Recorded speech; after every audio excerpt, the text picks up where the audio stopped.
இடைத்தேர்தலில் போட்டியிட தாவேகாவிற்கு திடீர் தடை. சற்றுமுன் நீதிமன்றம் அதிரடி உத்தரவு. அதிர்ச்சியில் தாவேகாவினர். அதாவது தற்போது கடந்த ஆண்டு செப்டம்பர் 27ஆம் தேதி கரூர் மாவட்டம் வேலுசாமிபுரத்தில் நடைபெற்ற தமிழக வெற்றிக் கழகத்தின் பிரச்சார கூட்டத்தில் ஏற்பட்ட கூட்ட நெரிசலில் சிக்கி 10 குழந்தைகள், 18 பெண்கள் மற்றும் 13 ஆண்கள் உட்பட 41 பேர் உயிரிழந்தனர். பலரும் காயமும் அடைந்தனர். இந்த நிலையில் கூட்ட நெரிசல் சம்பவத்தில் உயிரிழந்தவர்களின் குடும்பங்களைச் சேர்ந்த 32 பேருக்கு அரசு பணி நியமன ஆணைகளை முதலமைச்சர் விஜய் இன்று நேரில் வழங்கினார். அதற்காக அவர் கரூர் மாவட்டத்தில் சுற்றுப்பயணம் மேற்கொண்டார். அதாவது முதலமைச்சர் விஜய் திருச்சிக்கு விமானம் மூலம் சென்று அங்கிருந்து சாலை மார்க்கமாக கரூரை அடைந்தார். கரூர் சேலம் பைபாஸ் சாலையில் உள்ள அட்லஸ் கலை அரங்கம் மைதானத்தில் நடைபெற்ற அரசு நிகழ்ச்சியில் பங்கேற்று பல்வேறு நலத்திட்ட உதவிகளை வழங்குவதுடன் கூட்ட நெரிசல் சம்பவத்தில் உயிரிழந்த 41 பேரின் குடும்பங்களின் தகுதியுடைய 32 பேருக்கு கருணை அடிப்படையிலான அரசு வேலை நியமன ஆணைகளையும் வழங்கினார். அதனைத் தொடர்ந்து உயிரிழந்தவர்களின் குடும்பத்தினரையும் முதலமைச்சர் விஜய் நேரில் சந்தித்து ஆறுதல் தெரிவித்ததாக கூறப்படுகிறது. இந்த நிலையில் கரூர் நெரிசலில் உயிரிழந்தோரின் குடும்பத்திற்கு அரசு பணி வழங்குவதற்கு எதிராக உயர் நீதிமன்ற மதுரை கிளையில் வழக்கு தொடரப்பட்டது.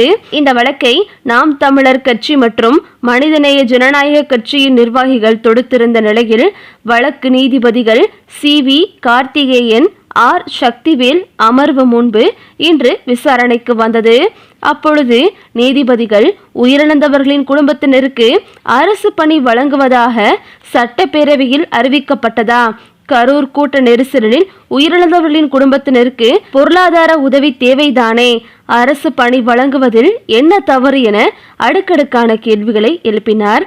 அப்பொழுது மனுதாரர் தரப்பில் ஆஜரான வக்கீல் கருணை அடிப்படையில் பணி வழங்கினால் சாட்சிகளை கலைக்கும் வாய்ப்பாக அமையும். ஸ்டெர்லைட் துப்பாக்கி சூடு, தருமபுரி பஸ் எரிப்பு சம்பவங்களில் இறந்தோர் குடும்பத்திற்கு இழப்பீடு தரவில்லை, அரசு பணி வழங்கப்படவில்லை என வாதிட்டார். அனைத்து வாதங்களும் நிறைவடைந்ததை அடுத்து நீதிபதிகள் உத்தரவை பிறப்பித்தனர். அதன்படி கரூர் கூட்ட நெரிசலில் இறந்தோரின் குடும்பத்தினருக்கு அரசு வேலை வழங்குவதற்கு தடையில்லை. இன்று வழங்கப்படும் பணி நியமன ஆணை தற்காலிகமானதாகவே இருக்க வேண்டும்.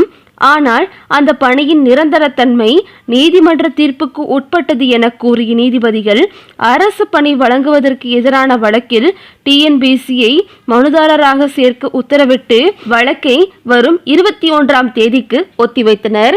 இந்த நிலையில் தற்போது விஜய் அவர்களுக்கு பணி நியமனம் வழங்கியது குறித்து பல புறமும் எதிர்ப்புகள் தெரிவித்து வருகின்றனர். அதாவது எதிர்க்கட்சிகள் அனைவரும் இப்படி பணி நியமன ஆணை எல்லாம் இவர்களுக்கு கொடுத்து விட்டால் படித்த பட்டதாரிகளை என்ன செய்வது? TNBC போன்ற பலவிதமான தேர்வுகளை எழுதி காத்து கொண்டிருப்பவர்களின் நிலைமை என்ன? அவர்களுக்கு ஏன் வேலை வாய்ப்பு ஏற்படுத்தி கொடுக்கவில்லை? இவர்களுக்கு நிதி உதவியாவது வழங்கி இருக்கலாம். அப்படி இருக்கும்போது எதற்காக பணி நியமனம் வழங்க வேண்டும்? அரசு பணி வழங்குவது என்பது தவறில்லை. ஆனால் ஏன் தேர்ந்தெடுத்து அந்த 32 பேருக்கு மட்டும் வழங்க வேண்டும்? இப்படி அடுத்தடுத்து பலவிதமான கேள்விகளும் விஜயை நோக்கி பாய்ந்து கொண்டிருக்கின்றன. கரூரில் நடைபெற்ற மக்கள் சந்திப்பு நிகழ்ச்சியில் கரூர் கம்பெனி ஓனர் ஓடுன்னு ஓடிக்கிட்டு இருக்காரு என்று வேட்டைக்காரன் பட பாடலை பாடி செந்தில் பாலாஜியை மறைமுகமாக முதல்வர் விஜய் விமர்சித்திருந்தார். இந்த நிலையில் அவரது விமர்சனத்திற்கு பதிலடி தரும் விதமாக செந்தில் பாலாஜி சமூக வலைதளங்களில் வெளியிட்டுள்ள பதிவில் கூறியிருப்பதாவது: கடந்த 2025ஆம் ஆண்டு செப்டம்பர் 27ஆம் தேதி கரூரில் ஏற்பட்ட கூட்ட நெரிசல் சம்பவத்தின் போது தனது உயிரில் கலந்த கரூர் மக்களுக்காக களத்தில் துணை நின்று காப்பாற்றியது யார்? எனது கரூர் சொந்தங்களுக்கு இரவு பகல் பாராமல் களத்தில் நின்று உதவியது யார்? கூட்ட நெரிசல் உயிரிழப்பு சம்பவம் தொடர்பான செய்தி கிடைத்த உடனேயே கரூருக்கு விரைந்து வந்து பாதிக்கப்பட்ட மக்களுக்கு ஆறுதல் கூறியதுடன் உடனடியாக உயர் சிகிச்சை கிடைக்க அனைத்து வகையான ஏற்பாடுகளையும் செய்தது யார்?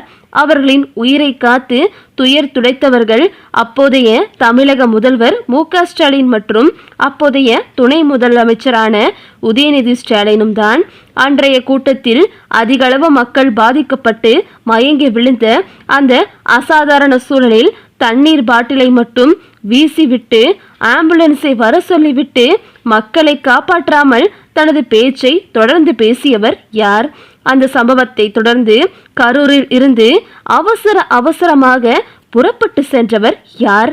திருச்சி விமான நிலையத்தில் பத்திரிகையாளர்கள் கூட்ட நெரிசல் சம்பவத்தில் அத்தனை பேர் உயிரிழந்ததாக கூறியும் பாதிக்கப்பட்ட மக்களை பார்க்காமல் தனி விமானத்தில் சென்னை ஓடியது யார் என்பது கரூர் மக்களுக்கு நன்றாக தெரியும். ஓடு ஓடு ஓடு என்று அந்த பதிவில் செந்தில் பாலாஜி முதல்வர் ஜோசப் விஜயை மறைமுகமாக கடுமையாக விமர்சித்துள்ளார்.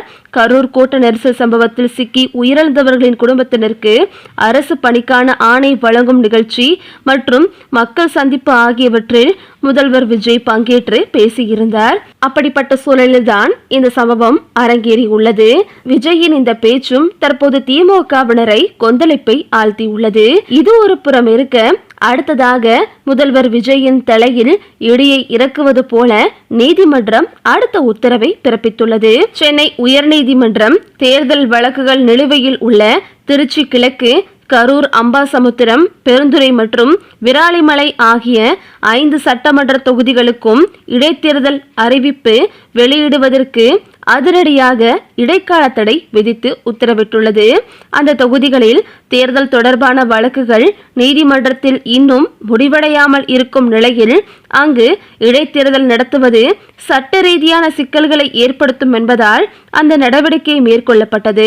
இந்திய தேர்தல் ஆணையம், மத்திய அரசு, தமிழக முதல்வர் விஜய் மற்றும் சட்டமன்ற செயலாளர் ஆகியோர் வரும் ஜூலை 31ஆம் தேதிக்குள் விரிவான பதிலளிக்க வேண்டும் என்று நீதிமன்றம் தற்போது முதல்வர் விஜய்க்கு நோட்டீஸ் அனுப்பி உத்தரவிட்டுள்ளது.